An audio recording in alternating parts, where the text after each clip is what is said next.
હાલો friends, હું છું નૈના અને નૈનાના ગુજરાતી કિચનમાં તમારું સ્વાગત કરું છું. આજે આપણે બનાવશું આલુ પરાઠાની રેસીપી. આલુ પરાઠાને આપણે નવી રીતે બનાવશું. આ રીતે તમે આલુ પરાઠા એકવાર બનાવશો તો આ આલુ પરાઠા એકદમ ટેસ્ટી લાગશે ખાવામાં, અને આ આલુ પરાઠા બિલકુલ પણ તૂટશે નહીં. તો ચાલો રેસીપી બનાવવાનું ચાલુ કરીએ. આલુ પરાઠા બનાવવા માટે આપણે એક વાટકો ભરીને ઘઉંનો લોટ લીધો છે. લોટને પહેલાં તો આપણે સાળી લેવાનો છે. તો આ રીતે લોટને આપણે સાળી લઈએ. લોટને આપણે સાળી લીધો છે. હવે તેમાં સ્વાદ પ્રમાણે મીઠું નાખી દઈએ. અડધું પાવડું ભરીને તેલ નાખી દઈએ. હવે બધી વસ્તુને સારી રીતે પહેલાં મિક્સ કરી દઈએ. તમારે જેટલા આલુ પરાઠા બનાવવા હોય એ પ્રમાણે તમે ઘઉંનો લોટ લઈ શકો છો. આ રીતે આપણે બધી વસ્તુને સારી રીતે મિક્સ કરી દીધી છે, તમે જોઈ શકો છો. હવે તેમાં થોડું થોડું પાણી નાખતા જાય અને લોટને બાંધી લઈએ. આપણે રોટલીનો લોટ બાંધીએ છીએ તેનાથી થોડોક લોટ હશે એને આપણે થોડોક કઠણ રાખવાનો, કેમ કે હાવ ઢીલો નહીં રાખવાનો. તો આ રીતે થોડું થોડું પાણી નાખતા જઈએ અને લોટને આપણે મસળી લઈએ. તો આ લોટને આપણે આ રીતે બે હાથેથી જ મસળવાનો છે, જેમ કે આપણે રોટલીનો લોટ મસળતા હોય. અને જેટલું આપણે મસળશું એટલા જ આલુ પરાઠા છે તે સરસ બનશે. તો આ રીતે આપણે લોટમાં થોડું થોડું પાણી નાખતા ગયા છે અને લોટને મસળી લીધો છે. લોટને તમે જોઈ શકો છો કે આ રીતે લોટને રાખવાનો છે. આ લોટ ઝાઝો ઢીલો નથી કે ઝાઝો કઠણ નથી, આને મેં મીડિયમ સોફ્ટ રાખ્યો છે. અને આ રીતે આપણે લોટ મસળીએ તો હાથોમાં સોટવાનો જોઈએ, તો એ લોટ પરફેક્ટ હોય. હવે આપણે લોટને ઢાંકી અને 5 મિનિટ સુધી રહેવા દઈએ. ત્યાં સુધી આપણે બીજી પણ તૈયારી કરી લેશું. હવે આપણે 4 થી 5 બટેટાને આ રીતે બાફીને લીધા છે. તેના મેં ટુકડા કરી અને તેને બાફી લીધા હતા. હવે તેને આપણે ખમણી લઈ અને ખમણી લેવાના છે, જેથી કરી તેમાં મોટા ગાંઠા ન રહે.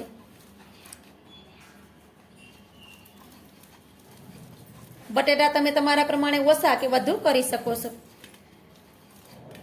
આ રીતે આપણે બધા બટેટાને ખમણીને રેડી કરી લીધા છે. હવે આપણે મસાલો બનાવી લેશું. મસાલો બનાવવા માટે આપણે પેન લીધું છે. હવે તેમાં આપણે 1 પાવડું ભરીને તેલ નાખી દેશું. વધારે તેલ આમાં નથી નાખવાનું. ગેસને આપણે ચાલુ કરી દેશું અને તેલને પહેલાં ગરમ થવા દેશું. તેલ આપણું સારી રીતે ગરમ થઈ ગયું છે. હવે તેમાં અડધી ચમચી ભરીને રાઈ નાખી દઈએ. અડધી ચમચી ભરીને જીરું નાખી દઈએ. જીરું અને રાઈને આપણે સારી રીતે સાતળી લઈએ. જીરું અને રાઈ છે તે સારી રીતે સતળાઈ ગયા છે. હવે તેમાં આપણે 4 થી 5 લીમડાના પાનને આ રીતે નાના ટુકડા કરીને નાખી દેશું. તમને લીમડાની ફ્લેવર પસંદ હોય તો તમારે નાખવાનું, નકર નહીં નાખવાનું. પણ મીઠો લીમડો ખાવાથી શરીરમાં ઘણા બધા ફાયદા થાય છે, એટલે હું નાખું છું. અને તેની ફ્લેવર પણ પરાઠામાં સરસ લાગે છે. હવે તેની સાથે લીલા મરચાં નાખી દઈએ અને સારી રીતે મિક્સ કરી દઈએ. મરચાંને આપણે થોડી વાર માટે સાતળી લેશું. લીલા મરચાં તમે તમારા પ્રમાણે ઓછા કે વધારે પણ લઈ શકો. તમારા ઘરમાં જેટલું તીખું ખાતા હોય એ પ્રમાણે તમારે લીલા મરચાંને લઈ લેવાના. તો મરચાં આપણા સારી રીતે સતળાઈ ગયા છે. હવે આપણે અડધી ચમચી જેટલું આદુને ખમણીને લીધું છે, તો તેને પણ નાખી દેશું અને તેને પણ થોડી વાર માટે સાતળી લેશું. આદુને આપણે બળવા નથી દેવાનું, નકર એની ફ્લેવર છે તે પરાઠામાં સારી નહીં લાગે. હવે આપણે એક ડુંગળીને આ રીતે મીડિયમ સાઈઝમાં કાપીને લીધી છે, તો તેને તેમાં નાખી દઈએ અને સારી રીતે સાતળી લઈએ. ડુંગળી આપણી સારી રીતે સતળાઈ ગઈ છે. હવે તેમાં આપણે થોડાક મસાલા નાખીએ. અડધી ચમચી ભરીને આપણે હળદર નાખી દઈશું. સ્વાદ પ્રમાણે મીઠું નાખી દઈએ. અડધી ચમચી ભરીને ખાંડ નાખીએ. તમને ખાટા અને મીઠા પરાઠા પસંદ હોય તો તમારે ખાંડને નાખવાની, નકર નહીં નાખવાની. અડધી ચમચી ભરીને લાલ મિરચું પાવડર નાખી દઈએ. હવે આપણે આ રીતનો મહાલક્ષ્મી ગરમ મસાલો આવે છે, તેને પણ આપણે અડધી ચમચી ભરીને નાખી દઈશું, કેમ કે એની ફ્લેવર છે તે પરાઠામાં સરસ લાગે છે. તમને પસંદ હોય તો નાખવાનું, નકર નહીં નાખવાનું. હવે બધી વસ્તુને સારી રીતે મિક્સ કરી દઈએ. અમે તો જ્યારે પરાઠા બનાવીએ ત્યારે મહાલક્ષ્મી મસાલો નાખીએ છીએ. તેનાથી ટેસ્ટ છે ખૂબ સરસ આવે છે. એકવાર ચોક્કસથી નાખજો. ઘણાને ગરમ મસાલો પસંદ ના હોય તો ન પણ નાખે. હવે બધી વસ્તુ આપણે સારી રીતે મિક્સ થઈ ગઈ છે. હવે તેમાં બટેટાને નાખી દઈએ. તમારે પેનને ઉતારીને પછી બટેટાને મિક્સ કરવા હોય તો પણ કરી શકો. હવે તેને આપણે મસાલાની સાથે મિક્સ કરી દઈએ અને આ રીતે કરવા હોય તો આ રીતે પણ કરી શકો.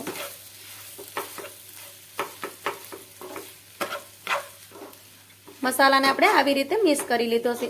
હવે આપણે ગેસને બંધ કરી દેવાનો છે. હવે તેમાં આપણે અડધા લીંબુનો રસ નાખી દઈએ અને એની સાથે આપણે લીલા ધાણા નાખી દઈએ. હવે બધી વસ્તુને સારી રીતે મિક્સ કરી દઈએ. આપણે જ્યારે લીંબુ અને ધાણા નાખતા હોય ત્યારે ગેસની ફ્લેમને બંધ કરી દેવાની અને પછી જ આ બંને વસ્તુને નાખવાની. આપણે ગેસ ચાલુ રાખીએ ને પછી એમાં લીંબુ નાખીએ તો એમાં એની કડવાશ આવી જાય છે. એટલે આ રીતે ગેસને હંમેશા બંધ કરીને પછી જ તમારે સેલે ધાણા અને લીંબુને નાખી દેવાનું. તો આપણો મસાલો બનીને તૈયાર છે. હવે તેને નીચે ઉતારી દઈએ. મસાલો ઠંડો થાય છે ત્યાં સુધી આપણે રોટલીને પણ વણી લેશું. તો આપણે લોટને રાખ્યો છે તેને પણ 5 મિનિટ થઈ ગઈ છે અને 5 મિનિટ પછી જોઈએ તો લોટ આપણો એકદમ સોફ્ટ બની ગયો છે. હવે આપણે પાટલો લઈ લઈએ અને થોડોક લોટ લઈ લઈએ. તો આ રીતે થોડાક લોટને લઈ લેવાનો છે. પછી તેને આ રીતે ગોળ ગોળ કરી અને લૂવો કરી લઈએ. બાકીનો લોટ છે તેને આપણે ઢાંકી અને સાઈડ પર રાખી દઈશું. હવે આપણે તેમાં થોડો કોરો લોટ નાખી દઈએ. હવે આપણે રોટલીને વણી લઈએ.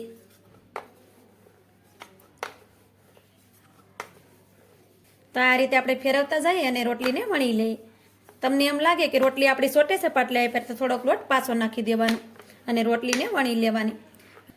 તો આ રીતે આપણે રોટલીને વણી લીધી છે અને રોટલીને તમે જોઈ શકો છો કે તેને મેં મીડિયમ ઠીક રાખી છે. વધારે પડતી તેને જાડી નથી રાખવાની કેમ કે જાડા પરાઠા ખાવામાં સારા ન લાગે. હવે આપણે સાકું લેવાનું છે અને આ રીતે થોડોક જગ્યા રહી એ પ્રમાણે અહીંથી વસાળેથી તેમાં કટ લગાડવાનો છે. આ રીતે થોડીક જગ્યા છોડી દેવાની તમે જોઈ શકો છો. હવે તેની ઉપર આપણે થોડુંક ઘી લગાડી દેશું.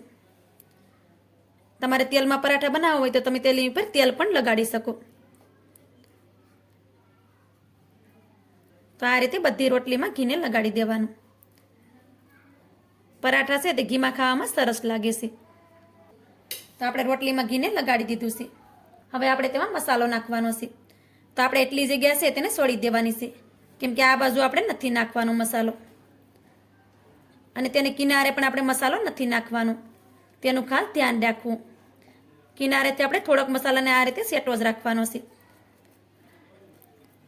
અને તમને જેટલો મસાલો પસંદ હોય એ પ્રમાણે તમારે મસાલાને નાખી દેવાનો છે. તો આ રીતે થોડો થોડો મસાલો લેતા જઈએ અને નાખી દઈએ. તો આ રીતે આપણે પરાઠામાં મસાલાને ભરી દીધો છે અને થોડીક જગ્યા આપણે છોડી દીધી છે. તમે જોઈ શકો છો કે આ રીતે ત્રિકોણ હોય તેવી રીતે જગ્યાને છોડી દેવાની અને મસાલાને કિનારાથી થોડોક સેટોસ રાખવાનો છે. હવે આપણે આ ભાગને ઉઠાવવાનો અને આ રીતે ફોડ કરી દેવાનો છે. જો આવી રીતે ફોડ કરી દેવાનો. હવે તેની ઉપર થોડુંક ઘી લગાડી દેશું. આ રીતે થોડુંક ઘીને લગાડી દેવાનું. હવે આપણે આ ભાગને ઉઠાવવાનો. આ રીતે ઉઠાવી અને આ રીતે રાખી દેવાનો આવી રીતે. હવે આપણે આ ભાગને ઉઠાવશું અને તેની ઉપર રાખી દેશું. તો તમે જોઈ શકો છો કે આવી રીતે મેં પરાઠું બનાવીને રેડી કરી લીધું છે. હવે તેને થોડુંક આ રીતે પ્રેસ કરી દઈએ. હવે તેની ઉપર થોડોક કોરો લોટ છાંટી દઈએ અને બંને સાઈડ લગાડી દઈએ. હવે તેને આપણે હલકું એવું વણી લેવાનું છે. આવી રીતે આપણે હલકે હાથે વણવાનું કેમ કે ઝાઝુ પ્રેસ નથી કરવાનું. તો આ રીતે ફેરવતા જાય બંને બાજુ અને તેને વણી લઈએ. તો એક પરાઠાને મેં આવી રીતે હલકે હાથે વણી લીધું છે અને તેમાંથી મસાલો પણ દેખાય છે. તમે જોઈ શકો છો. આવી રીતે મસાલો દેખાતો હોય ત્યાં સુધી તેને વણી લેવાનું કેમ કે આવું પતલું પણ હોય તો પરાઠા ખાવામાં ટેસ્ટી લાગે છે.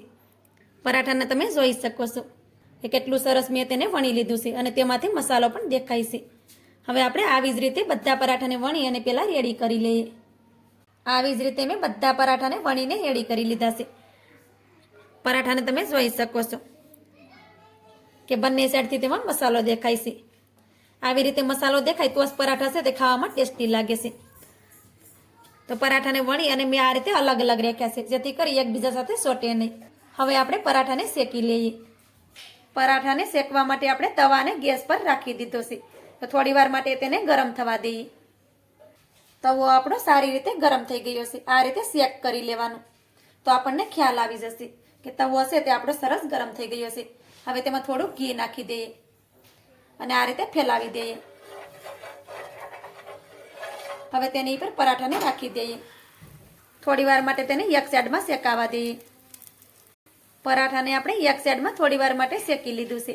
હવે તેને બીજી સાઈડમાં પલટાવી દઈએ. તો આ રીતે તવીથો લેવાનો અને તવીથાથી આ રીતે બીજી સાઈડમાં પલટાવી દેવાનું. હવે આપણે પરાઠાની ઉપર પણ થોડું ઘી લગાડી દઈએ. તમને ઘીની ફ્લેવર પસંદ હોય તો તમારે ઘી લગાડવાનું, નકર તમે તેલ પણ લગાડી શકો. તો હવે આપણે પરાઠાને બીજી સાઈડમાં પણ શેકાવા દઈએ. પરાઠાને આપણે બીજી સાઈડમાં પણ થોડી વાર માટે સડવા દીધું છે. હવે તેને પણ આ રીતે પલટાવી દેશું. તો આ રીતે પરાઠાને પલટાવતું જવાનું અને તેને શેકી લેવાનું. હવે તેની ઉપર થોડું ઘી લગાડી દેશું. તો હવે આપણે પરાઠાને બંને સાઈડ ફેરવતા જઈએ અને સારી રીતે શેકી લઈએ. આલુ પરાઠાને આપણે બંને સાઈડ ફેરવતા ગયા છે અને બંને સાઈડથી સારી રીતે શેકી લીધું છે. તમે જોઈ શકો છો કે એનો કલર પણ એકદમ સરસ એવો છે. હવે તેને કાઢી લઈએ.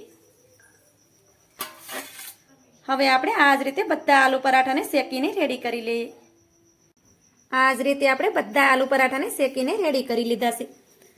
આલુ પરાઠાને તમે જોઈ શકો છો કે એકદમ ટેસ્ટી એવા આપણે આલુ પરાઠા બનીને રેડી થઈ ગયા છે. તો આ જ રીતે આલુ પરાઠા તમે પણ ચોક્કસથી બનાવજો. તો મારી આજની રેસીપી તમને સારી લાગી હોય તો લાઈક કરી કોમેન્ટ કરી દેજો. ચેનલ પર નવા હોય તો ચેનલને સબસ્ક્રાઈબ કરવાનું ભૂલતા નહીં.